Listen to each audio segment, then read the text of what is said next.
तो दोस्तों पिछले पार्ट्स में हमने प्रियम्बल से जुड़े कुछ इंपॉर्टेंट टॉपिक्स को कवर अप किया था।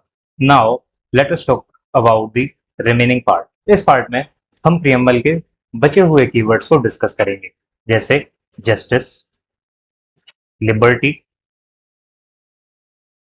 इक्वालिटी और इसके साथ ही फ्रैटर्निटी, यूनिटी एंड इंटेग्रिटी। दोस्तों इन सेट्स ऑफ कीवर्ड में फर्क क्या है?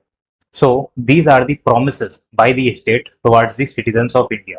These are some sort of promises. यदि हम जस्टिस की बात करें, so the state of India promises three types of justice: social justice, political justice and economic justice. यदि हम बात करें लिबर्टी की, तो हमारा प्रियम्बल बात करता है liberty of speech and expression, belief and faith. यदि हम बात करें इक्वालिटी की, तो it talks about equality of status and opportunity. वहीं बात करें हम फ्रेटर्निटी, यूनिटी एंड इंटेग्रिटी की, तो ये डिमांड्स हैं स्टेट की फ्रॉम इट्स सिटीजन्स, या फिर ये कह लीजिए कि ये एक मोड ऑफ मैसेज है। स्टेट ये मैसेज देना चाहता है कि हमें यूनिटी और सेंस ऑफ ब्रदरहुड को बनाकर रखना जरूरी है, ताकि हमारी कंट्री की इंटेग्रिटी को मेंटेन रखा जा सके। Right, so now let us discuss about this keywords in detail. तो हमारा आज का पहला कीवर्ड है जस्टिस। पहले हम आगे बढ़े उसके पहले मैं यही बता दूं कि आज के हम लेक्चर में मेंस के लिए कुछ इंपॉर्टेंट टॉपिक्स जो हैं प्रियम्बल से रिलेटेड, उनको डिस्कस करेंगे। पहला, क्या प्रियम्बल कॉन्स्टिट्यूशन का पार्ट है या नहीं?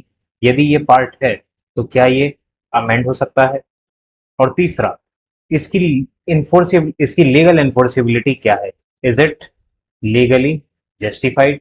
क्या इसमें लिखी हुई बातें यदि स्टेट पूरी ना करे तो कोई भी सिटीजन कोर्ट ऑफ लॉ में जाकर कंप्लेन कर सकता है या अपने राइट्स को मांग सकता है? इन पार्ट्स को समझने के लिए हम डिस्कस करेंगे Berubari union case and Kesavananda Bharati case. ये 1960 में हुआ था और ये 1973। Right, so now let us talk about justice. तो हमारे प्रियम्बल में जो टर्म जस्टिस है, इट टेल्स अस कि the state of India guarantees three types of justice, और guarantees नहीं तो promises three types of justice to its citizens। पहला है social justice। social justice का मतलब क्या होगा? social justice का मतलब ये है कि जब हम ब्रिटिश रूल के अंडर में थे तो हमारी सोसाइटी जो थी वो बहुत ही ज्यादा डिवाइडेड थी। पहले भी यदि हम एंशियंट हिस्ट्री और मेडिवल हिस्ट्री की बात करें, तब भी इंडियन सोसाइटी डिवाइडेड रही थी on the grounds of caste. जब मुगल्स आए तो हमारी सोसाइटी डिवाइड हो गई on the grounds of religion as well. साथ ही क्लासेस और जेंडर डिस्क्रिमिनेशन तो था ही। सो जैसे ही हमें आज़ादी मिली और हमने ये रियलाइज किया कि इंडियन सोसाइटी जो है वो काफ़ी हद तक स्ट्रेटिफिकेशन है उस सोसाइटी में। Indian society is very much divided. तो इसको सॉल्व करने के लिए जो हमने पहला जस्टिस का आइडियल चूज किया वो था सोशल जस्टिस, जिसका मतलब है कि there should be absence of any privileges to any particular section of the society and improvement in the condition of backward sections of the society. तो हम सोशल जस्टिस को इम्प्रूव कैसे कर सकते हैं? पहला तो there should not be any discrimination. लोगों के बीच में जो डिस्क्रिमिनेशन है, जो डिवीजन है on the grounds of caste, on the grounds of religion, right, class और जेंडर, तो इस डिस्क्रिमिनेशन को खत्म करके और साथ ही सोसाइटी के जो वल्नरेबल ग्रुप्स हैं या फिर हम बोल सकते हैं डाउन ट्रॉडन सेक्शंस हैं, मार्जिनलाइज्ड सेक्शंस हैं। कौन है वो सेक्शंस? पहला, यदि हम कास्ट के ग्राउंड पर बात करें, तो यदि हम कास्ट के बेसिस पर बात करें तो हमारी सोसाइटी में डिस्क्रिमिनेशन हुआ है दलित कम्युनिटी के साथ, या फिर लोअर कास्ट जिन्हें हम बोल सकते हैं या जिन्हें बोला जाता था, हम नहीं बोलते हैं। रिलीजन के बेसिस पर यदि हम बात करें तो आफ्टर पार्टीशन इन इंडिया जो मेजोरिटी ऑफ पॉपुलेशन थी वो हिंदूज थी। Almost 80% of the population was Hindus, right. और बाकी के जो 20% थी उसमें बाकी के सारे रिलीजन थे, जिसमें कि 11% या 12% लगभग मुस्लिम्स थे। बाकी कुछ Christians, Jains, Buddhist and Sikhs. वैसे सिख्स को सिख और जैन कम्युनिटीज को हिंदूज का ही पार्ट माना जाता है, but for our understanding we can say that the majority of the population was Hindu. So to prevent any discrimination among these sections whose population is less, who are minority, तो उनके प्रति discrimination ना हो, उनको society में equal status मिले, इस इसलिए सोशल जस्टिस इंपॉर्टेंट हो जाता है. यदि हम बात जेंडर की करें तो हिस्टोरिकली हमारी सोसाइटी एक पैट्रियार्चल सोसाइटी रही है. सिर्फ हमारी ही नहीं, यूरोप में भी और वर्ल्ड की बाकी एरियाज में भी, चाहे हम मिडिल ईस्ट की बात कर लें, हम यूरोप की बात कर लें, हर जगह वुमेन्स के साथ डिस्क्रिमिनेशन हुआ है. उन्हें employment opportunities, economic opportunities, social gathering, decision making process में कभी उतना हिस्सा नहीं दिया गया.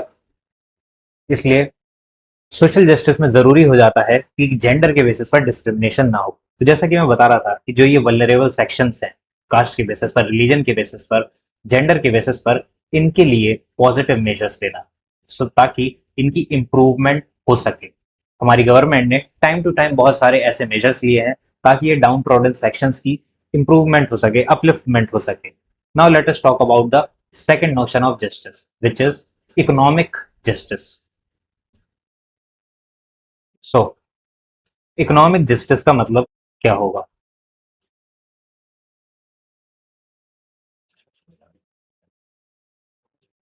तो इकोनॉमिक जस्टिस में स्टेट ये गारंटी करता है कि स्टेट कभी भी on the grounds of religion, caste, gender या किसी भी ऐसे ग्राउंड पर डिस्क्रिमिनेट नहीं करेगा अमंग इट्स सिटीजन्स जब वो एम्प्लॉयमेंट देगा या फिर किसी भी तरह की इकोनॉमिक अपॉर्चुनिटीज देगा, एम्प्लॉयमेंट या फिर फाइनेंशियल और इकोनॉमिक अपॉर्चुनिटीज देगा. तो स्टेट जो है वो कभी भी डिस्क्रिमिनेशन नहीं करेगा सोसाइटी के बीच में.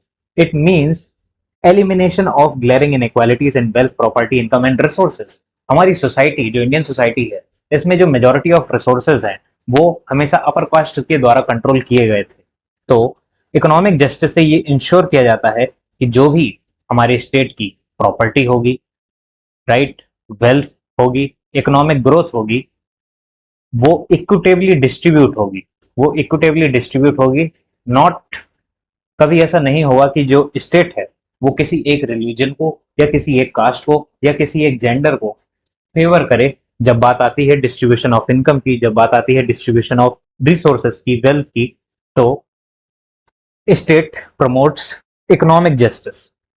यदि बात हम दोस्तों करें सोशल जस्टिस और इकोनॉमिक जस्टिस की, तो इसे डिस्ट्रीब्यूटिव जस्टिस भी बोला जाता है. दोस्तों, economic justice means, simply means that it denotes non-discrimination between people on the basis of economic factors like employment and opportunities. Now let us talk about the third notion of justice, which is political justice. Political justice का मतलब क्या है? Political justice का मतलब है सभी citizens को decision making process में हिस्सा मिलना चाहिए. It implies that all citizen should have equal political rights. जैसे कि हम बात करें अफ्रीकन कंट्रीज की, तो जहां पर अपार्थीड था, वहां पर जो व्हाइट पीपल्स थे उनको ज्यादा पॉलिटिकल राइट्स थे. ब्लैक पीपल्स को तो कोई पॉलिटिकल राइट्स थे ही नहीं, उन्हें ब्लैक या कलर्स बोला जाता था. जब हम हिस्ट्री की क्लासेस लेंगे तब हम इस अपार्थीड सिस्टम को समझेंगे, जिसमें हम जानेंगे कि how people were discriminated on grounds of political rights. Few sections had political rights while the other sections had no political rights. साथ ही equal access to political offices. जब बात हम करें हमारी रिप्रेजेंटेटिव्स की, जैसे कि हमारे जो पॉलिटिकल रिप्रेजेंटेटिव्स होते हैं, member of parliaments, member of legislative assemblies, right, सांसद, विधायक, प्राइम मिनिस्टर, या कोई भी कॉन्स्टिट्यूशनल पोस्ट जो होगी जो कि हमारी देश की पॉलिटी से रिलेटेड है. हमारी देश की पॉलिटी जो है, it can be divided into three groups: legislature, executive and judiciary. तो ये जो भी इंस्टीट्यूशन है, इन सब में लोगों को इक्वल एक्सेस होना चाहिए, राइट. साथ ही इक्वल वैल्यू ऑफ वोट, सभी के वैल्यू, सभी के वोट की वैल्यू जो है वो इक्वल हो. ऐसा ना हो कि हमारी सोसाइटी के कुछ सेक्शंस की वोट की वैल्यू ज्यादा हो और कुछ सेक्शंस की वोट की वैल्यू कम हो, ताकि इक्वालिटी को इंश्योर किया जा सके. It is necessary. Now these were the three main ideals of justice. तो दोस्तों, यदि हम प्रीलिम्स के पर्सपेक्टिव से बात करें तो ये जो जस्टिस का नोशन हमने अपने प्रियम्बल में इन्वॉल्व किया है, हमने इसकी रेफरेंस ली है रशियन रिवॉल्यूशन से, या हमने इन्हें इंपॉर्टेंट माना है अपनी सोसाइटी के लिए by taking reference from Russian revolution which happened in 1917। So prelims के लिए आप इस चीज को याद रख सकते हैं। तो these were the three main notions of justice: social justice, economic justice, and political justice. Social justice refers to the equal treatment of all citizens without any discrimination or distinction based on their caste, religion, class, gender, etc. Economic justice, it means non-discrimination between people on the basis of economic factors like employment, like opportunities under the state. The third one is political justice. It implies that all the citizens should have equal political rights, equal access to all political offices, equal value of vote, and equal voice in the government. So this notion of justice is, is has been taken from the Russian Revolution, which happened in 1917. Now let us talk about liberty.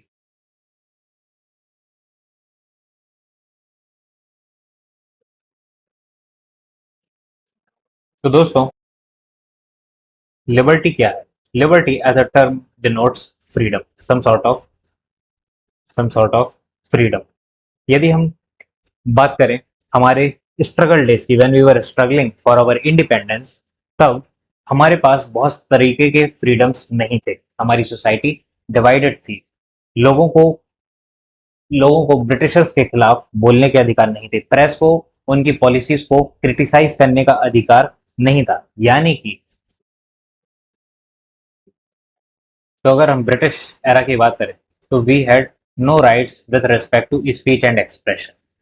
हमारे पास ये rights नहीं थे कि हम हमारे rulers को criticise कर सके। तो this was an important facet. किसी भी डेमोक्रेटिक कंट्री में ये फ्रीडम लोगों के पास होना ही चाहिए कि वो जिस अथॉरिटी से कंट्रोल्ड है, जो अथॉरिटी उन्हें कंट्रोल करती है, उसको वो क्रिटिसाइज कर सके, अपने फीलिंग्स को एक्सप्रेस कर सके। साथ ही जिस भी चीज में उनका फेथ है, जिस भी रिलीजन में उनका फेथ है, बिलीफ है, उसे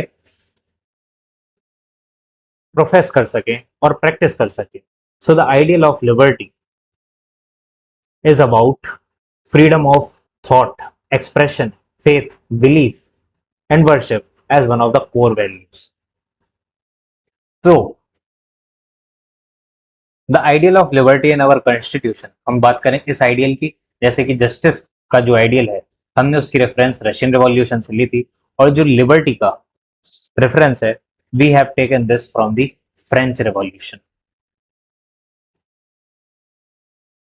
which took place between 1789 and 1799।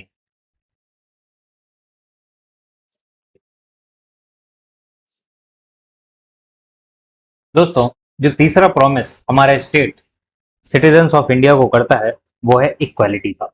Equality of status and opportunity, equality of status and opportunity. जैसा कि हमने, जब हम जस्टिस के आइडियल को डिस्कस कर रहे थे, तो हमने पढ़ा था कि हमारी सोसाइटी वॉज, जो है वो डिवाइडेड है on various grounds, on the grounds of religion, on the grounds of caste, right, gender and other such factors. So हमारा कॉन्स्टिट्यूशन गारंटी करता है, ताकि तो हमारा कॉन्स्टिट्यूशन गारंटी करता है कि इंडियन सिटीजन्स जो है, they are equal in terms of their status. They there is no any privilege class, ना ही स्टेट किसी एक क्लास को फेवर करेगा। So India as a society promotes equality. Equality भी कई तरह की हो सकती है। सोशल इक्वालिटी, सोशल इक्वालिटी का मतलब है in society ended equal protection of law without any discrimination. यदि हम बात करें पॉलिटिकल इक्वालिटी, तो हमने बात की लिबर्टी के साथ, जब हमने पॉलिटिकल राइट्स की बात की। उसी तरह इकोनॉमिक इक्वालिटी भी होती है। हालांकि दोस्तों, ये समझना भी जरूरी है कि absolute equality is never possible. जब बात इन तीनों आइडियल्स की होती है, तो हमारे कॉन्स्टिट्यूएंट असेंबली के मेकर्स ने ये बात, इन बातों को समझा कि जस्टिस, लिबर्टी और इक्वालिटी, ये तीनों आइडियल्स एक दूसरे पर बहुत ज्यादा डिपेंडेंट है। बिना जस्टिस के किसी भी सोसाइटी में इक्वालिटी को इंश्योर करना बहुत ही डिफिकल्ट है।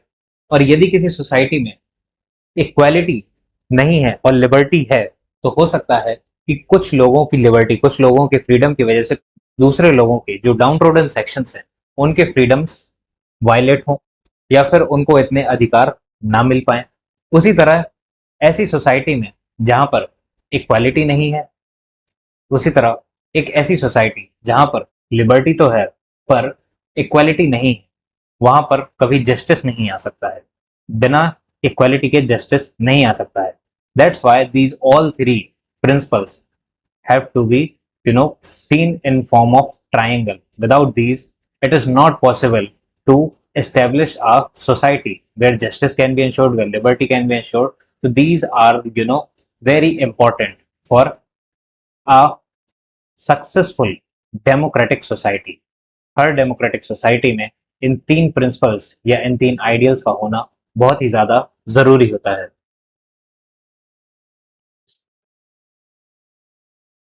Now let us talk about the last few keywords in the preamble of the Indian Constitution.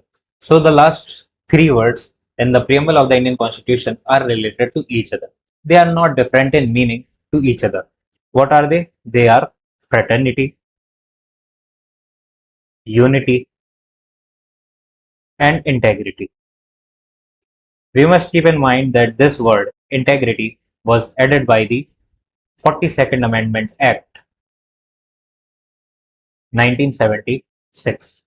तो क्या है फ्रेटर्निटी, यूनिटी और इंटेग्रिटी का मतलब? तो दोस्तों in simple terms fraternity means some sort of feeling of oneness, या फिर जैसे आप कह सकते हो फीलिंग ऑफ ब्रदरहुड। ये फीलिंग जरूरी क्यों है किसी भी सोसाइटी में?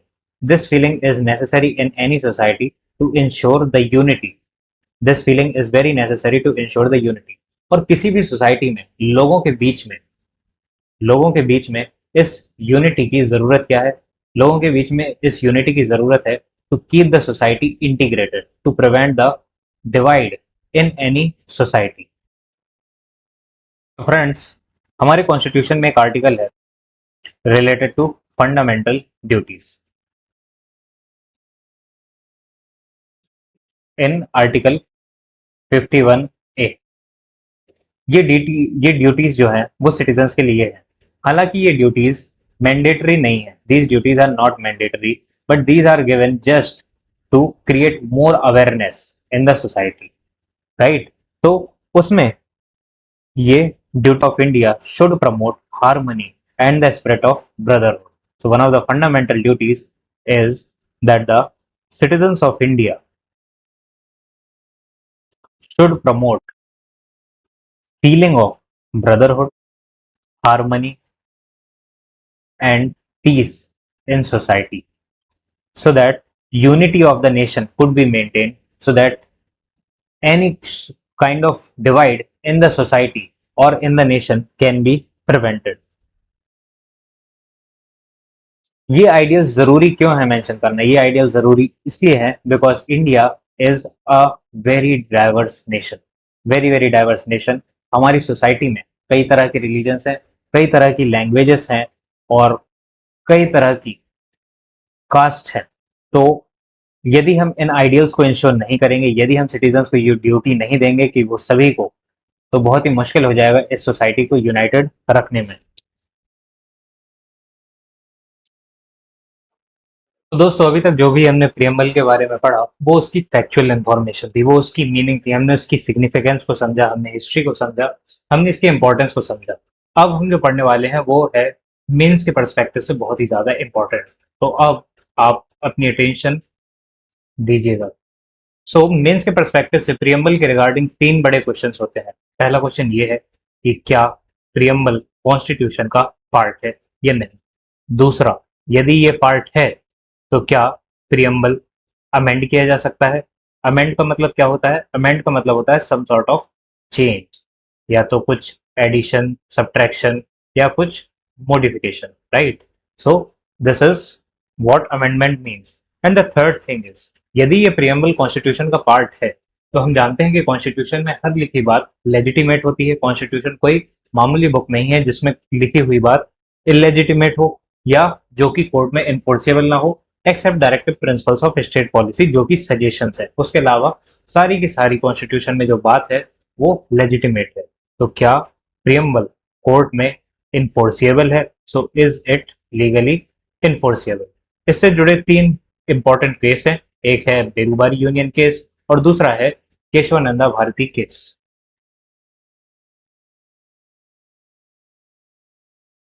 दोस्तों, हम इन क्वेश्चंस के आंसर को समझें उससे पहले हमें कुछ बेसिक कंसेप्ट को समझना जरूरी है। जैसे कि मैंने आपको पहले भी एक्सप्लेन किया है, मैं अभी फिर से एक्सप्लेन कर देता हूँ शॉर्टली। कोई भी book, constitution is just like a book, a rule book, a book which contains some sort of rules and regulations, which contains some sort of principles, which contains some sort of structure, right? Or tells us about the structure of the institutions and organizations that will run the state of India। तो कोई भी book होती है, जैसा कि मैंने पहले ही बताया, उसमें पहले प्रीफेस होता है, फिर उसके बाद कुछ चैप्टर्स होते हैं, राइट? उन चैप्टर्स में टॉपिक्स होते हैं और उन टॉपिक्स में सब टॉपिक्स होते हैं। ओके, तो वैसे ही कॉन्स्टिट्यूशन भी एक बुक है। अब कॉन्स्टिट्यूशन का स्ट्रक्चर क्या है? तो कॉन्स्टिट्यूशन का जो प्रीफेस है उसे हम प्रीएम्बल बोलते हैं। It tells us about the objectives और the kind of state that the constitution establishes. हम किसी भी कंट्री के बारे में यदि जानना चाहते हैं तो हम उसके प्रीएम्बल से समझ सकते हैं कि उस कंट्री का पॉलिटी कैसा है, उस कंट्री का वहाँ के सिटीजन्स के साथ स्टेट का रिलेशन कैसा है, साथ ही वो किन आइडियल्स को प्रमोट करता है। तो वैसे ही हमारा कॉन्स्टिट्यूशन का जो प्रीएम्बल है it is like a preface. उसके बाद हमारे कॉन्स्टिट्यूशन में जो चैप्टर्स हैं, हम उन्हें चैप्टर्स नहीं बोलते हैं, हम उन्हें बोलते हैं पार्ट्स, राइट? तो जब हमारा कॉन्स्टिट्यूशन बना था तब हमारे कॉन्स्टिट्यूशन में 22 पार्ट्स। जैसे हम आज की बात करें तो पार्ट 1 में है article 1 to 4, these are like topics, और इन टॉपिक्स के अंदर होते हैं सब टॉपिक्स। यदि हम बात करें पार्ट 2 की तो it contains articles 5 to 11। Part 3 की जो कि फंडामेंटल राइट्स के बारे में है, इट कंटेन्स आर्टिकल 12 to 35। उसी तरह फिर उसके बाद directive principles of state policy का पार्ट है और बहुत सारे ऐसे पार्ट्स हैं। सो this is the structure of the constitution. तो अब सवाल ये है, जो हमारा पहला क्वेश्चन था कि is preamble part of the constitution? तो यदि हम इस हिसाब से देखें तो प्रियम्बल किस पोजीशन पे है? क्या हम बोल सकते हैं कि it is part 0, right? So this is the main question, right? अब सवाल ये है कि ये डिसाइड कौन करेगा कि प्रियम्बल कॉन्स्टिट्यूशन का पार्ट है या नहीं। आप खुद सोच कर देखिए, क्या ये आप डिसाइड कर सकते हैं या आप नहीं कर सकते हैं। इस बात को भी कॉन्स्टिट्यूशन ने खुद बता के रखा है कि उससे जुड़ी हुई कोई भी बात, यदि कॉन्स्टिट्यूशन के आर्टिकल से जुड़ी हुई कोई भी डाउट्स है, कोई भी ये कह लीजिए क्लैरिटी कहीं पर लैक कर रही है, या फिर प्रोसीजर किसी को पता नहीं है या स्टेट को समझ नहीं आ रहा है, तो इसकी पावर कॉन्स्टिट्यूशन ने दे रखी है supreme court of India. Only supreme court of India, not even high court, not even any other lower court is allowed to interpret the constitution. So हम बोल सकते हैं कि कॉन्स्टिट्यूशन करता क्या है? Constitution actually gives you a state. State क्या है? State is a combination of population, territory, government and sovereignty. तो स्टेट अपने आप में एक सम सॉर्ट ऑफ स्टेटस है। तो स्टेट को रन करने के लिए ये किस बॉडी पर डिपेंड करता है? गवर्नमेंट पर। जैसा कि आपने पहले पढ़ा होगा कि government works through 3 institutions. Okay, तो government has 3 wings to perform its duties. पहला legislature, executive and judiciary. Legislature क्या काम करता है? It has the job of law making, right? Executive क्या काम करता है? इसका काम है लॉ को इम्प्लीमेंट करना। जो भी पॉलिसीज है या जो भी पॉलिसी बनाई है लेजिस्लेचर ने, उसे इम्प्लीमेंट करना और ये इंश्योर करना कि कॉन्स्टिट्यूशन में लिखे हुए जो रूल्स एंड रेगुलेशन है, जो लॉ एंड ऑर्डर है, वो सोसाइटी में रेगुलेट हो रहा है। और जुडिशरी का काम क्या है? जुडिशरी का काम है to interpret the constitution, to interpret whether these laws are you know legal or they are against the rights of the individual। So it is some sort of protector of citizens और protector of constitution, ऐसे guardian of constitution भी बोला जाता है। सो judiciary में भी ये power supreme court को दी गई है कि जब भी कॉन्स्टिट्यूशन से जुड़े हुए कोई डाउट होंगे तो उसका आंसर सुप्रीम कोर्ट देगा। बट सुप्रीम कोर्ट कब देगा किसी भी क्वेश्चन का आंसर? ये एक दूसरा बड़ा सवाल। Constitution of India through three ways. पहला, या तो कोई केस उसके पास जाए, लाइक कोई एक्यूज है जिसने किसी पर आरोप लगाया है, इनसे जुड़ा हुआ केस सुप्रीम कोर्ट के पास जाए, तब सुप्रीम कोर्ट बताता है कि क्या सही है क्या गलत है। दूसरा, ये सुओ मोटो, सुओ मोटो यानी ये खुद ही किसी केस को संज्ञान में ले और आंसर दे कि उसमें गलत क्या है उसमें सही क्या है, राइट। और तीसरा, जब प्रेसिडेंट अपनी पावर का यूज करके under article 143 the president of India is empowered to seek the advice of the supreme court. लेकिन इस बारे में हमें दो चीजें याद रखनी पड़ेंगी। पहला, supreme court is not bound to give the advice on any matter. Supreme court is not bound to give the advice. जैसे कि यदि हम बात करें, जब अयोध्या डिस्प्यूट चल रहा था, राम मंदिर डिस्प्यूट चल रहा था, तो प्रेसिडेंट ने सुप्रीम कोर्ट की एडवाइस जानने की कोशिश की थी कि क्या सच में वहां राम मंदिर था या नहीं, या फिर इस कोर्ट का वर्डिक्ट क्या होना चाहिए। तो सुप्रीम कोर्ट ने आंसर देने से मना कर दिया था।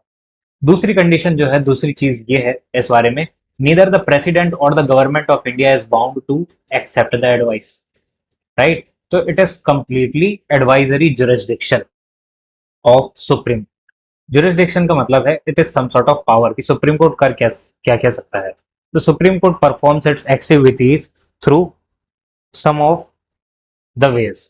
जैसे कि यदि हम बात करें सुप्रीम कोर्ट के ओरिजिनल जुरिस्डिक्शन की, तो ओरिजिनल जुरिस्डिक्शन का मतलब होता है ऐसे केसेस जिन पर सिर्फ सुप्रीम कोर्ट आंसर कर सकता है, मतलब जो कि सबसे पहले सुप्रीम कोर्ट में पहुंचते हैं। जैसे कि सेंट्रल गवर्नमेंट और स्टेट गवर्नमेंट के बीच में यदि कोई इशू होता है, या दो या दो से अधिक स्टेट गवर्नमेंट के बीच में कोई इशू होता है, तो उन केसेस पर फैसला सिर्फ सुप्रीम कोर्ट ले सकता है। दूसरा जुरिस्डिक्शन जो सुप्रीम कोर्ट प्रैक्टिस करता है, जुरिस्डिक्शन का मतलब है पावर, कि ये कैसे काम करता है। तो एपलेट जुरिस्डिक्शन में supreme court works through appeal. Suppose कोई केस किसी लोअर कोर्ट में गया, वहां पर जो जजमेंट मिली उससे रिलेटेड पार्टीज खुश नहीं है, तो वो शायद उस केस को हाई कोर्ट में लेके जाए, और हाई कोर्ट के डिसीजन से भी यदि वो सेटिस्फाई नहीं है तो वो सुप्रीम कोर्ट जा सकते हैं। तो it the second kind of function it performs is through appellate jurisdiction. तीसरा फंक्शन जो सुप्रीम कोर्ट प्रैक्टिस करता है, वो उसे हम बोलते हैं रिट जुरिस्डिक्शन। रिट जुरिस्डिक्शन में क्या होता है? रिट जुरिस्डिक्शन में यदि किसी भी सिटीजन के फंडामेंटल राइट्स वायलेट हो रहे हैं और स्टेट उसे हेल्प नहीं कर रहा है, तो the citizen can directly go for the protection of his or her fundamental rights. So Supreme Court protects the fundamental rights of the citizens through writ jurisdiction. इसके बाद है एडवाइजरी जुरिस्डिक्शन, जो कि जिसकी बात हमने अभी की। मतलब under article 143 president of India can seek the advice of the supreme court, जिसकी दो कंडीशन ये है कि neither the supreme court is bound to give the advice, not the president of India is bound to accept the advice. Now, the last jurisdiction that Supreme Court has is revisory jurisdiction. Revisory jurisdiction का मतलब है कि suppose कीजिए 1915, या अभी के example ले लेते हैं, मान लीजिए 2020 में सुप्रीम कोर्ट ने कोई जजमेंट दी किसी भी इशू पर, और बाद में उसी तरह का केस सुप्रीम कोर्ट में फिर पहुंचता है, और सुप्रीम कोर्ट को ऐसा लगता है कि जो जजमेंट उन्होंने 2020 में दी थी वो शायद गलत थी, तो वो इस जजमेंट को गलत ठहराकर नई जजमेंट दे सकते हैं थ्रू रिवाइजरी जुरिस्डिक्शन, यानी कि अपनी ही बात को वो गलत मान सकते हैं। तो हमने इन चीजों को समझा क्यों, उसको भी मैं आपको समराइज कर देता हूं, फिर हम मेन केस पर आते हैं, and then you will be able to understand the situation. तो हमने क्या क्या समझा? हमने ये समझा कि कॉन्स्टिट्यूशन स्टेट क्रिएट करता है, स्टेट अपने काम को गवर्नमेंट के थ्रू, स्टेट जो रन होता है वो गवर्नमेंट के थ्रू होता है, and government has three bodies. The first organ makes the law, second organ implements the law, and the third organ ensures that the law is implemented properly, or it does not violate the rights of anyone, or it does not violate the Constitution of India. ठीक है? तो यदि constitution में जुड़ी कोई भी बात ऐसी है जिस पर डाउट है, जैसे कि यहाँ जो डाउट है कि क्या प्रियम्बल कॉन्स्टिट्यूशन का पार्ट है या नहीं, because it is neither part one neither part two, it is part zero, right. और जीरो हो सकता है ना हो, जीरो की कोई वैल्यू वैसे भी नहीं है, तो क्या प्रियम्बल कोर्ट कॉन्स्टिट्यूशन का पार्ट है या नहीं। तो supreme court answers any questions in three ways. पहला, या तो सुप्रीम कोर्ट के पास कोई केस जाए, दूसरा सुप्रीम कोर्ट खुद आंसर दे, but it is a later invention. Supreme court ने सुओ मोटो किसी भी केस पर डिसीजन देना बहुत बाद में शुरू किया है, जिसके बारे में हम बाद में जानेंगे जब हम सुप्रीम कोर्ट या पॉलिटी के पार्ट में जुडिशरी को कंप्लीट करेंगे। तीसरा, supreme court answers when president of India you know ask advice of the Supreme Court through advisory jurisdiction, right? So these are some of the jurisdiction.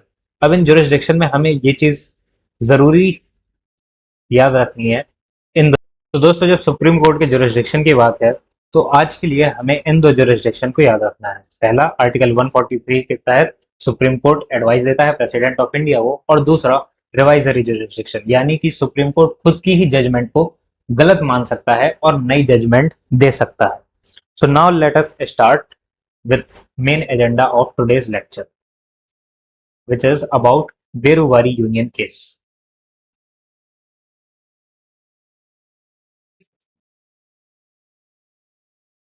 तो दोस्तों बेरुवारी क्या है? Berubari it was a region in West Bengal. तो शुरू अ, तो दोस्तों कहानी शुरू होती है 1947 से, जब इंडिया और पाकिस्तान के बीच में पार्टीशन हुई। तो शुरुआत में जब पार्टीशन हुआ तो पाकिस्तान गॉट टू रीजन्स, ये इंडिया है, इस तरफ भी पाकिस्तान और इस तरफ भी पाकिस्तान की टेरिटरी थी। सो यहाँ पर जो हमारा स्टेट था वो वेस्ट बंगाल था, और यहाँ पर एक रीजन था बेरुवारी यूनियन, जिस पर पाकिस्तान और वेस्ट बंगाल यानी कि इंडिया दोनों का क्लेम था। बिकॉज हमारा जो पार्टीशन किया था ये किया था सर सिरिल रेडक्लिफ ने, जो कि बाहर से आए थे, ये बॉर्डर कमीशन के हेड थे, और इन्होंने ही इंडिया और पाकिस्तान के बीच में बॉर्डर बनाई थी। लेकिन इन्होंने जो ये बॉर्डर बनाई थी ये on the piece of paper बनाई थी, और ये बनाई थी on the basis of police station. ये डिसाइड हुआ था बॉर्डर रीजन में कि कौन सा पुलिस स्टेशन किस कंट्री को मिलेगा। इन पुलिस स्टेशन के अंडर में बहुत सारे गांव होते थे, रीजन्स होते थे। सो ये जो बेरुवारी यूनियन था ये एक पुलिस स्टेशन के अंदर में आता था, जिसका नाम था जाला पाईगुरी पाई गुरु पुलिस स्टेशन। सो इसके अंदर में बेरुवारी नाम का रीजन आता था।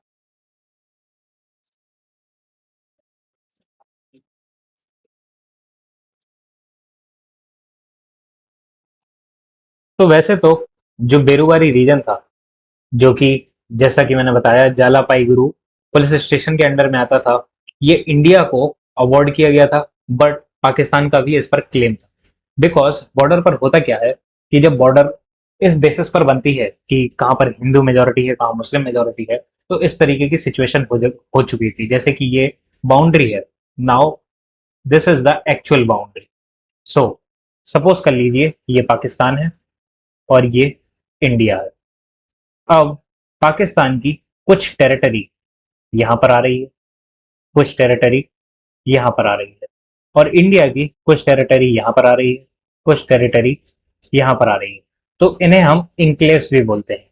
इंक्लेव्स का मतलब क्या है? इंक्लेव्स का मतलब है स्मॉल रीजन्स जिनके आसपास में दूसरा रीजन है, यानी कि दूसरे लोग हैं, दूसरे कल्चर के लोग हैं, दूसरे कंट्री के लोग हैं।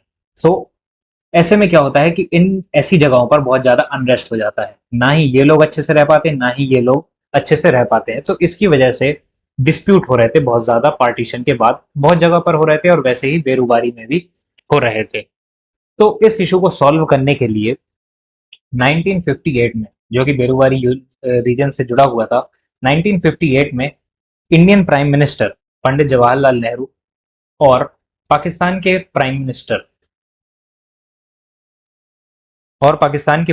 मिस्टर फिरोज खान, इन्होंने एक एग्रीमेंट किया जिसमें इन्होंने डिसाइड किया ये जो बेरुवारी का रीजन है it will be divided 50-50, right? तो बेरुवारी के रीजन को आधा इंडिया ले लेगी और आधा पाकिस्तान ले लेगी। तो ये एग्रीमेंट हुआ 1958 में। हम आगे बढ़े उससे पहले मैं चाहूंगा कि मैं आपको बेरुवारी का मैप पर भी लोकेशन दिखा दूं। तो this is where Berubari is located, you can see it here. Here this was the part of Pakistan, this side, and this was India, और यहाँ पर वेस्ट बंगाल का स्टेट है। सो here you have the state of West Bengal and here you have Pakistan. So and here it was the border. So it was to decide कि ये reason इस agreement में 1958 के एग्रीमेंट में डिसाइड हुआ कि इस रीजन को इक्वली डिस्ट्रीब्यूट कर दिया जाएगा 50-50। आधा इंडिया के पास रहेगा और आधा पाकिस्तान के पास रहेगा। You can see it here properly. इसमें से कुछ इलाके पाकिस्तान को दिए जाने थे और कुछ इलाके इंडिया को दिए जाने। बट जब ये हुआ तो नेहरू को बहुत ज़्यादा क्रिटिसाइज़ किया गया। जब ये एग्रीमेंट हुआ तो नेहरू को बहुत ज़्यादा क्रिटिसाइज़ किया गया, इसलिए क्योंकि सवाल ये उठा कि क्या इंडियन गवर्नमेंट को, इंडिया की सेंट्रल गवर्नमेंट को ये पावर है कि वो अपनी टेरिटरी किसी और कंट्री को दे सके। तो उससे जुड़ा मैं आपको बता दूं कि हमारे कॉन्स्टिट्यूशन ऑफ इंडिया में कुछ आर्टिकल्स हैं। जैसे कि आर्टिकल हम 1 की बात करें तो जो आर्टिकल 1 है ये कहता है कि territory of India includes three types of territory. It includes three types of territory, it includes states, it includes union territories, and जो तीसरी है वो ये है कि एनी टेरिटरी और एनी एरिया विच में B acquired by the government of India in future. Government of India कोई भी टेरिटरी यदि फ्यूचर में एक्वायर करती है तो वो इंडिया की टेरिटरी में आएगा। आर्टिकल 2 में ये कहा गया है कि government of India can establish and admit a new state. Government of India खुद का कोई भी नया स्टेट बाहर की कंट्री से लेकर एक नया स्टेट क्रिएट कर सकती है। जैसे हम बाद में जब हम आर्टिकल 2 को अच्छे से पढ़ेंगे तो इसके प्रोविजंस को समझेंगे। वैसे ही आर्टिकल 3 है। आर्टिकल 3 इंडियन गवर्नमेंट को, इंडिया की सेंट्रल गवर्नमेंट को अलाउ करती है कि इंडिया के अंदर जो भी टेरिटरी पहले से है, जो भी टेरिटरीज पहले से हैं, इनको ये मॉडिफाई कर सकता है, इनके नाम चेंज कर सकता है, स्टेट्स के नाम चेंज कर सकता है, उनकी बाउंड्रीज को चेंज कर सकता है। तो यहाँ पर एक कॉमन सी चीज जो आप नोटिस कर सकते होंगे वो ये है कि कोई भी आर्टिकल इंडियन गवर्नमेंट को ये पावर तो नहीं दे सकता कि वो अपनी टेरिटरी किसी और कंट्री को दे दे, वो अपनी टेरिटरी किसी और कंट्री को दे दे। तो ये सवाल था। तो इस इशू को समझने के लिए गवर्नमेंट ऑफ इंडिया ने प्रेसिडेंट से रिक्वेस्ट की कि वो अपना रिवाइजरी जुरिस्डिक्शन का यूज, सॉरी, एडवाइस ले आर्टिकल 143 के तहत सुप्रीम कोर्ट ऑफ इंडिया से कि क्या हम अपनी टेरिटरी किसी और कंट्री को दे सकते हैं। जिस पर सुप्रीम कोर्ट ने कहा कि आर्टिकल 2 और आर्टिकल 3 या आर्टिकल 1 के अकॉर्डिंग तो आप इस टेरिटरी को नहीं दे सकते, बट आप क्या कर सकते हैं कि आप कॉन्स्टिट्यूशन में अमेंडमेंट कर सकते हैं थ्रू आर्टिकल 368। आर्टिकल 368 के तहत आप कॉन्स्टिट्यूशन के स्केड्यूल 1 में अमेंडमेंट कर सकते हैं। स्केड्यूल 1 में दोस्तों क्या है? स्केड्यूल 1 में इंडिया में जो भी स्टेट्स हैं उनके नेम और उनकी टेरिटोरियल डायमेंशन के बारे में लिखा होता है। तो यदि कोई भी नया स्टेट बनता है तो उसका नाम स्केड्यूल 1 में ऐड कर दिया जाता है। कोई भी स्टेट नया क्रिएट करता है आर्टिकल 2 के तहत, यदि इंडिया कोई भी फॉरेन टेरिटरी को इंडियन यूनियन में इंक्लूड करती है तो उसका नाम स्केड्यूल 1 में जोड़ दिया जाता है। तो सुप्रीम कोर्ट ने कहा कि आर्टिकल 1, 2 और 3 के तहत तो आप किसी भी कंट्री को अपनी टेरिटरी नहीं दे सकते, बट आर्टिकल 368 की तरह आप स्केड्यूल 1 में अमेंडमेंट कर सकते हैं और वहां पर लिख सकते हैं कि this area we are giving to Pakistan means this area is not in our territory. So you can do it, but you can do it using Article 368. So what government did? Government ने ninth constitutional amendment act लाया, ninth constitutional amendment act लाया और इसे पास कर दिया, जिससे उन्होंने schedule 1 में चेंज किया और बेरूवारी यूनियन को पाकिस्तान को दे दिया। राइट इन 1958 में इसे प्राइम मिनिस्टर नेहरू और मिस्टर फिरोज खान नून के बीच में जो एग्रीमेंट हुआ था उसके तहत गवर्नमेंट ऑफ इंडिया ने बेरूवारी रीजन को, जो आधी टेरिटरी ये डिसाइड हुआ था कि आधी इंडिया के पास रहेगी आधी पाकिस्तान के पास, तो पाकिस्तान का हिस्सा उन्हें दे दी। लेकिन उसी दौरान इशू ये भी था कि उस समय वेस्ट बंगाल के जो चीफ मिनिस्टर थे जिनका नाम था सर बीसी रॉय या फिर Bidhan Chandra Roy, let me write it here for more clarity. तो वेस्ट बंगाल के जो चीफ मिनिस्टर थे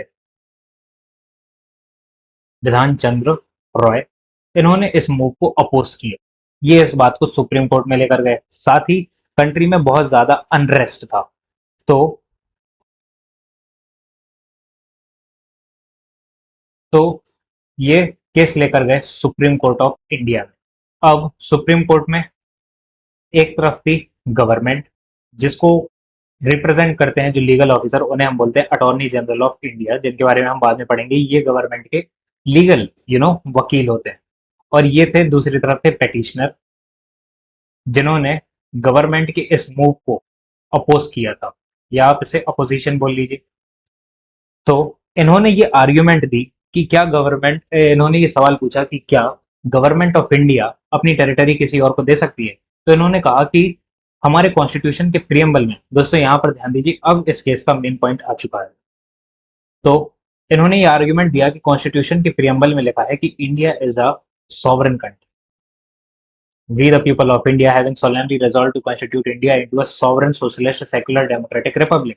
तो India as a sovereign country. तो सॉवरेन का मतलब क्या है? सॉवरेन का मतलब है कि यहाँ की जो गवर्नमेंट है वो अपने इंटरनल अफेयर्स, यानी कि law and order and revenue regulate कर सकती है, और साथ ही जो सबसे इंपॉर्टेंट मतलब है एक सॉवरेन होने का, वो अपने एक्सटर्नल अफेयर्स को भी मैनेज कर सकती है। एक्सटर्नल अफेयर्स क्या है? एक्सटर्नल अफेयर्स मतलब foreign policy, right? It means international relations, और अपने जो भी एक्सटर्नल रिलेशंस है उससे जुड़े डिसीजंस ले सकती है। तब ऑपोजिशन ने कहा कि ये तो ठीक है कि प्रियम्बल में लिखा है सॉवरेन, बट क्या प्रियम्बल कॉन्स्टिट्यूशन का पार्ट है? Because it is nowhere mentioned that preamble is part of the constitution, as we have seen that part 1 is article 1 and 2 and preamble is not a part। तो ये सवाल उठा। So now it was the case in the supreme court. अब supreme court को ये decide करना था कि क्या प्रियम्बल कॉन्स्टिट्यूशन का पार्ट है या नहीं। सो इस इशू में सुप्रीम कोर्ट ने अपनी जजमेंट दी इन 1960। पहली चीज जो सुप्रीम कोर्ट ने कही वो ये कही कि जो नाइन्थ कॉन्स्टिट्यूशनल अमेंडमेंट एक्ट की तरह कि थ्रू स्केड्यूल 1 में अमेंड करके गवर्नमेंट ऑफ इंडिया ने टेरिटरी दी है, वो जस्टिफाइड है। यानी कि ninth constitutional amendment act is justified, क्योंकि ये आर्टिकल 368 को यूज करके हुआ है, जिसकी पावर गवर्नमेंट के पास है। दूसरी चीज उन्होंने कहा कि जो प्रियम्बल है ये इंपॉर्टेंट है। It is important. Why it is important? It is important because it helps us to understand the objective of the makers of the constitution of India. जिन्होंने कॉन्स्टिट्यूशन बनाया है, ये हमें उनके माइंड के बारे में बताता है। It helps us to open the minds of the constitution makers. यदि कभी भी किसी भी आर्टिकल में बहुत सारी मीनिंग है या इंटरप्रेट नहीं हो रहा है, तो हम इन ऑब्जेक्टिव्स की हेल्प ले सकते हैं, right, to understand that article. But जो सबसे बड़ी बात इन्होंने कही वो ये कि preamble is not a part of the constitution of India. Preamble constitution of India का पार्ट नहीं।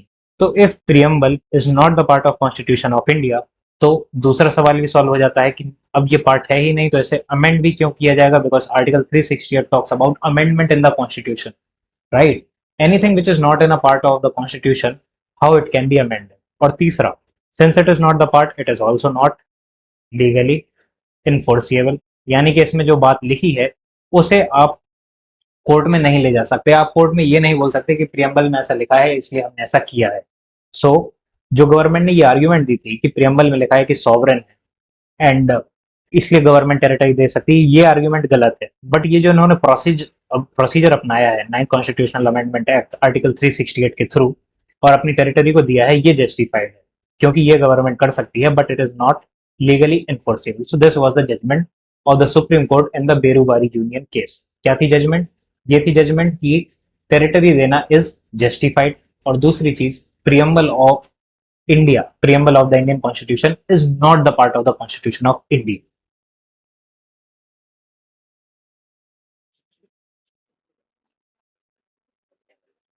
तो दोस्तों, अब हम समझते हैं दूसरा इंपॉर्टेंट केस जो कि प्रियम्बल से जुड़ा है, और इससे हमें प्रियम्बल के फाइनल स्टेटस के बारे में पता चल जाएगा जो कि आज तक लागू है।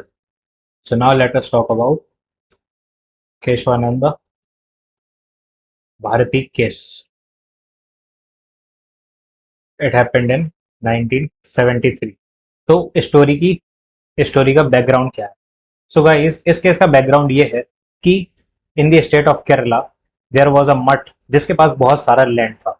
देयर वाज अ मठ, आपने सुना होगा, रिलीजियस, राइट, रिलीजियस ग्रुप आप इसे बोल सकते, रिलीजियस डिनोमिनेशन आप इसे बोल सकते हैं। इनके पास बहुत सारा लैंड था इन द स्टेट ऑफ केरला, जिसका ये कमर्शियल पर्पस के लिए यूज कर रहे थे। अब दोस्तों, हमारे आज़ादी के बाद हमने ये डिसाइड किया कि हम लोगों को इकोनॉमिक जस्टिस देंगे। हम जो हमारी वेल्थ है, तो हमने ये पाया कि हमारे को इंडिया का जो पूरा लैंड है, 85% of it is controlled by almost only 5% of the people जो कि पहले जमींदार थे। तो गवर्नमेंट ऑफ इंडिया ने एक पॉलिसी को लॉन्च किया था, लैंड रिफॉर्म्स। हर स्टेट में, कुछ स्टेट में ये सक्सेसफुल था, कुछ स्टेट में ये सक्सेसफुल नहीं था। तो लैंड रिफॉर्म्स में होता क्या था कि गवर्नमेंट सीलिंग लगाती थी। सीलिंग का मतलब कि मैक्सिमम लिमिट, एक लिमिट तय करती थी कि इस लिमिट से ज्यादा यदि लैंड किसी के पास होगा तो बाकी का जो एक्स्ट्रा लैंड है, जो कि एक्स्ट्रा है, वो गवर्नमेंट ले लेगी, राइट। तो मान के चलिए गवर्नमेंट ने कहीं पर सीलिंग लगाई 5 हेक्टेयर, राइट, और किसी व्यक्ति के पास 15 हेक्टेयर लैंड है, तो गवर्नमेंट 5 हेक्टेयर उसको दे देगी और बाकी का बचा जो 10 हेक्टेयर है, it will take it, right. तो बाकी का बचा 10 हेक्टेयर लैंड गवर्नमेंट ले लेगी। So this is what happened in happened there. Kerala government ने लैंड रिफॉर्म एक्ट लाया और जो इनके पास बहुत सारा लैंड था उसे एक्वायर करने इसे एक्वायर कर लिया। उसके बाद यहाँ इस मठ के जो केशवानंद जी थे, जो इस मठ के हेड थे, इन्होंने इस केस को सुप्रीम कोर्ट में लेकर गए। इन्होंने कहा कि हमारे कॉन्स्टिट्यूशन के प्रियम्बल में लिखा हुआ है इकोनॉमिक जस्टिस, राइट, हमने जैसा कि पढ़ा है, जो कि स्टेट हमारे सिटीजन्स को प्रॉमिस कर सकता है। It is a promise by the state, right. तो ये आर्ग्यूमेंट आई, मेन आर्ग्यूमेंट तो बहुत सारी थी, ये एक थ्रू आउट द रेफरेंस के रूप में आया। तो उन्होंने कहा कि हमारा स्टेट हमारे सिटीजन्स को इकोनॉमिक जस्टिस गारंटी करता है, तो क्या ये जस्टिस है कि किसी व्यक्ति के पास 15 हेक्टेयर लैंड है, आप उससे लैंड लेकर ये गरीबों में बांट दो या अपने पास रख लो या इसे रीडिस्ट्रीब्यूट कर दो। तो इट इज अगेंस्ट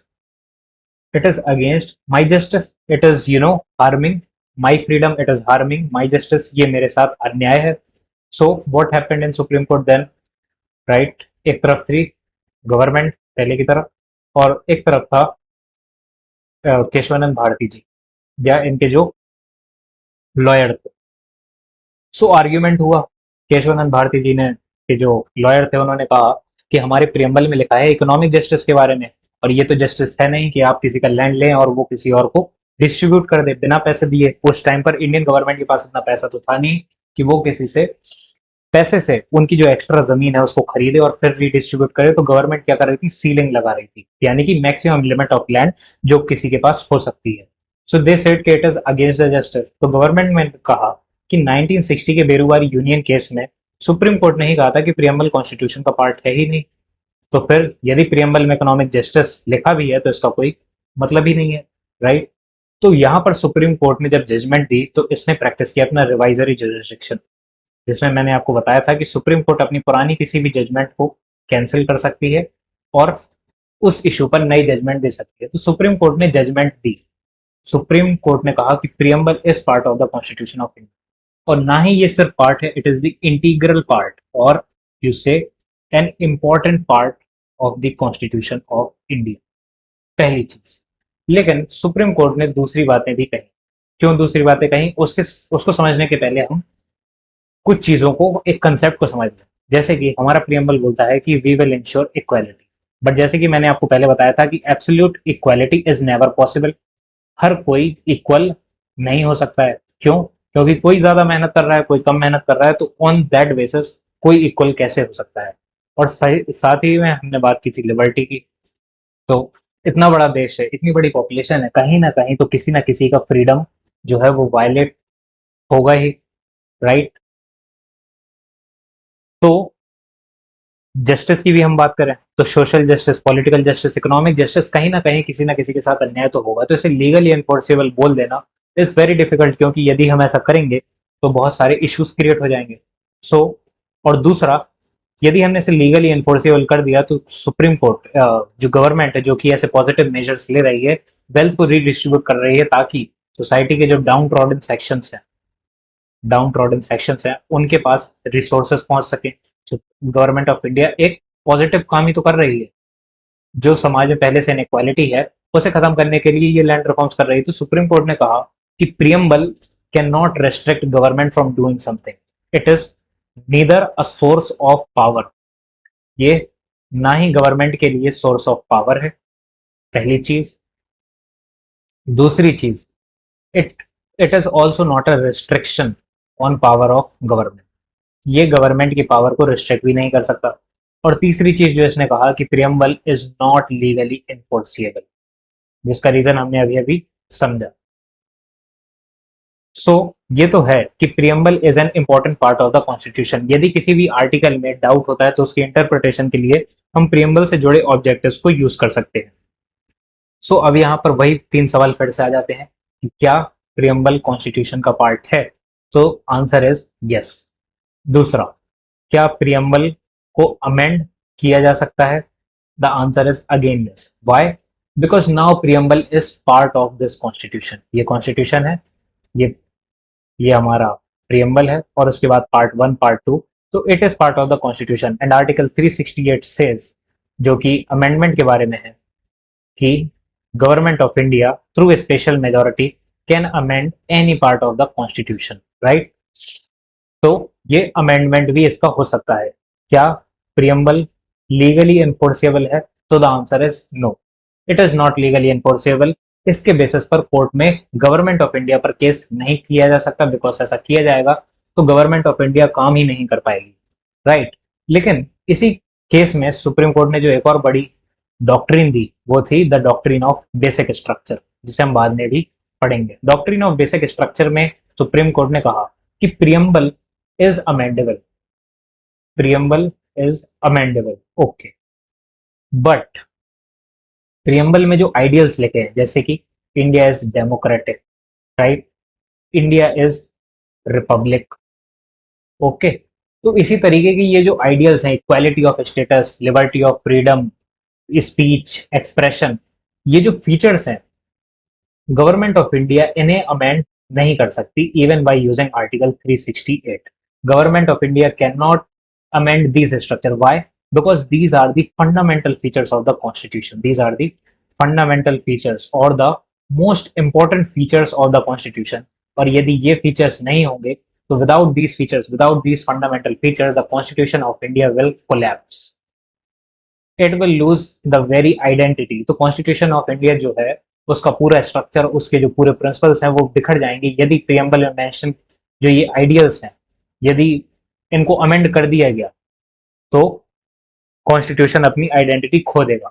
तो सुप्रीम कोर्ट की जजमेंट क्या है? जजमेंट यह है कि प्रियम्बल तो कॉन्स्टिट्यूशन का पार्ट है, इसे अमेंड भी किया जा सकता है, बट प्रियम्बल में जो ये आइडियल्स है, यू नो, डेमोक्रेसी, कल को कोई गवर्नमेंट चाहे कि नाउ इंडिया का जो हेड ऑफ स्टेट है वो एक मोनार्क होगा, he she will not be elected, he she will be the king, ये पॉसिबल नहीं है इवन बाई आर्टिकल 368।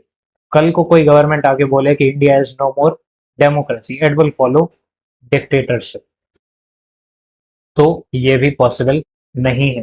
कल को कोई गवर्नमेंट आगे बोले कि इंडिया में इक्वालिटी नहीं है, सिर्फ कुछ सेक्शन को, या कह लीजिए सिर्फ जो हिंदूज हैं, राइट, उन्हें पॉलिटिकल राइट्स मिलेंगे, मुस्लिम्स को नहीं मिलेंगे, या फिर हिंदूज में ये बोल दे कि इसमें जो अपर कास्ट के लोग होते हैं, ब्राह्मण, क्षत्रिय, सिर्फ उन्हीं को गवर्नमेंट में डिसीजन मेकिंग का मौका मिलेगा, तो ये नहीं कर सकता है। प्रियम्बल को अमेंड किया जा सकता है, बट प्रियम्बल में मेंशन जो फंडामेंटल फीचर्स हैं उन्हें अमेंड नहीं किया जा सकता है। तो यही जो चीज है, LIC versus state of India में भी सुप्रीम कोर्ट ने प्रियम्बल का यही स्टेटस माना था। तो यदि हम आज के स्टेटस की बात करें तो yes, preamble is part of the constitution. दूसरी चीज, प्रियम्बल कैन बी अमेंडेड, और जैसा कि हमने देखा था 1973 में ये जजमेंट आई, और 1976 में 42nd अमेंडमेंट एक्ट के थ्रू इंदिरा गांधी गवर्नमेंट ने 3 वर्ड्स को ऐड किया था, सोशलिस्ट, सेक्युलर एंड इंटेग्रिटी, जिनकी मीनिंग हमने अभी अभी पिछले लेक्चर्स में समझी। और जो तीसरी चीज है, is it enforceable in court, is it legally justiciable? So the answer of this question is no. I hope you understood everything about the preamble. I hope you understood the meaning of its keywords and also understood the analytical part of the preamble. So now the topic ends here. We will see you in the next lecture with the new topic for our prestigious civil service examination conducted by UPSC preparation.